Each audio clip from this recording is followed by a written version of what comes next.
Yo, what's going on everyone? My name is Damien, also known as QB. How is everyone going today? Not wasting any time around here. If you want daily NBA content throughout the playoffs, throughout the free agency, make sure to hit that like button, hit that subscribe button with post notifications on to make sure you guys never miss a daily upload. All my links are down in the descriptions down below. Twitter, Twitch, TikTok, whatever it may be, Twitter. Make sure to go check all of them a follow. And yeah, let's get stuck straight into today's video. No time wasting today. Wow, just wow. I can't believe the Cleveland Cavaliers are going to flame out of the playoffs once again.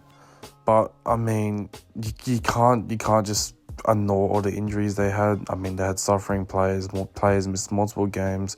Garland missed game 1 and 2. Game 2, you obviously had Evan Mobley, fucking John Ray Hunter, and a whole bunch of guys out. But this Pacers offense has been fantastic once again. For the third time in this series, all 5 starters had double figures. Tyrese Halliburton with 31 points. The Indiana Pacers are 27-3 whenever this man scores over 20 points this season. That is a deep three.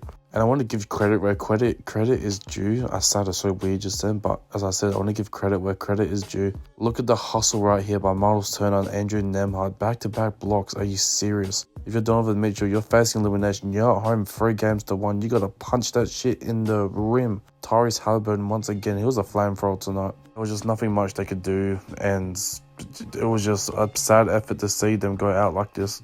Rick Carlisle does an amazing job of making Tyrese Halliburton a decoy, but as I said about that stat of them having a very good win percentage whenever he gets 20 plus points, Tyrese Halliburton definitely knew when to turn on the Jets tonight. He just took over this game. Yes, it was only 31 points, nothing ridiculous like 40 or 50, but the things that this man still does, like pass the ball and facilitate heavy on the offensive end. And as you see that is the M1 right there from Thomas Bryant. And the rest of the NBA has to be scared because these Indiana Pacers are coming. And they're not going anywhere. Their team's built so well, so beautifully. They're going to be set up for the next few years. So teams got to figure out how to maybe come across this Pacers team. But let's not overreact too much. They are making their second consecutive Eastern Conference Finals appearance. Obviously, last season going against the Boston Celtics, which is going to be very unlikely this series. Or well, should I say maybe next series, because obviously Jason Tatum is out. And who knows, it's potentially going to be a New York Pacers Eastern Conference Finals. Wouldn't that be something?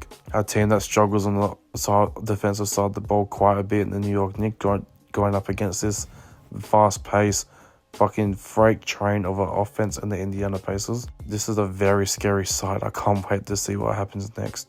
Tyrese Halliburton once again and one down the lane. See, this is where they were messing up. They just kept playing over help on Tyrese Halliburton, and they just got to forget they have dogs in their team. As I said, all 5 starters in double figures once again in this one. And for the Cleveland Cavaliers, I don't know what you do. I don't know what the front office can take out of this.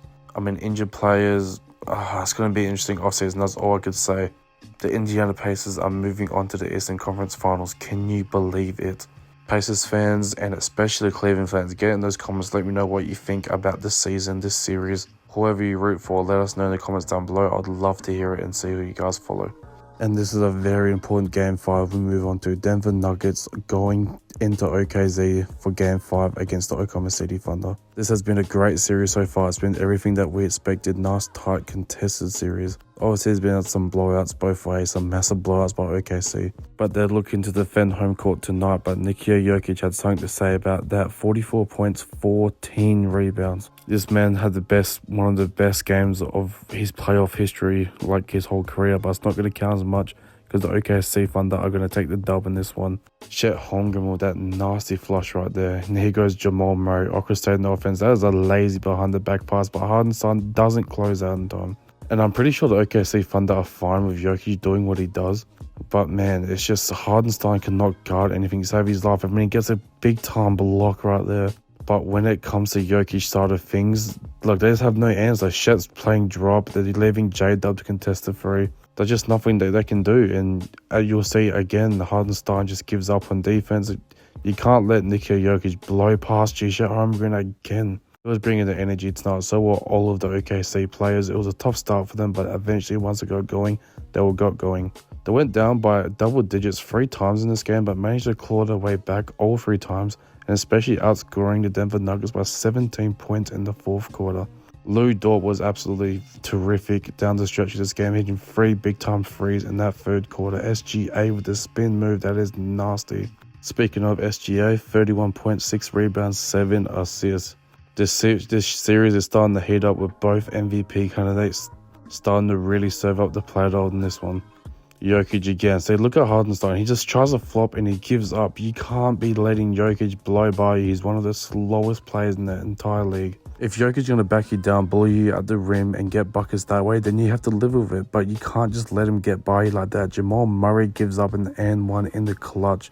The Nuggets got 28 points from Murray as well and 13 from Gordon, but outside of that, there wasn't much contribution whatsoever. Russell Westbrook had a very rough game. 2 points, 1 of 7 from the field in this one. And there goes Jaden Williams to take the lead with the 3-pointer, and they wouldn't look back after this moment. They're going to close the gap in this one. It was good to see J-Dub just be J-Dub today. And this 3 hurts. SGA puts a nail in the coffin in Game 5, and the Oklahoma City Thunder are going to take Game 5, and they go to Aaron Gordon right here. But unfortunately, the shot is no good. Wow, just wow. I can't believe this playoffs has been such a treat so far to get all these great games. We're heading back to Denver for Game 6, and let me guys know if you think they can close it out.